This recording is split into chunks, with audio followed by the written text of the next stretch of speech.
କାହିଁ କେତେ ଦିନର ଅପେକ୍ଷା ପରେ ଫାଇନାଲି ଆଜି ଆସିଯାଇଥିଲା।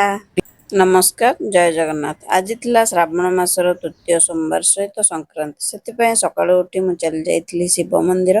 ମନ୍ଦିରରେ ଠାକୁରଙ୍କୁ ଦର୍ଶନ କରି ଜଲ୍ଦି ଜଲ୍ଦି ଆସିଯାଇଥିଲି।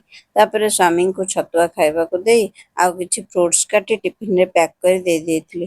ସ୍ୱାମୀ ଅଫିସ୍ ଯିବା ପରେ ମୁଁ ଏଠିକି ଲୁଗାପଟା ଶୁଖେଇବାକୁ ଚାଲି ଯାଇଥିଲି। ତାପରେ ନିଜେ କିଛି ବ୍ରେକଫାଷ୍ଟ କରି ମୁଁ ଲଞ୍ଚ ପ୍ରିପେୟାର ପାଇଁ ଲାଗି ପଡ଼ିଥିଲି। ଯେହେତୁ ଆଜି ସଂକ୍ରାନ୍ତି ଥିଲା, ସେଥିପାଇଁ ଲଞ୍ଚରେ ଅରୁଆ ଭାତ, ଡାଲମା, ଆଳୁ ଚକଟା, ସାଲଡ୍ ଆଉ ପାମ୍ପଡ଼ ବନିଥିଲା।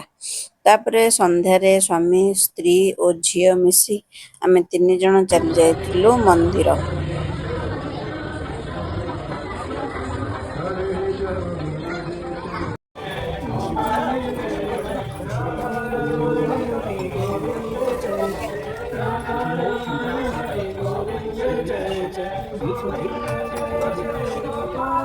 ସେଠାରେ ପୂଜା କରି ଘରକୁ ଆସିଲା ପରେ ଡିନର କରି ବସି ପଡ଼ିଲୁ ଗୋଟେ ଜରୁରୀ କାମରେ।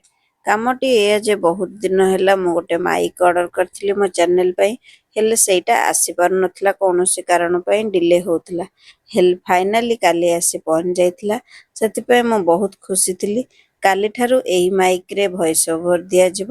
ରହିଲି, ନମସ୍କାର, ଜୟ ଜଗନ୍ନାଥ।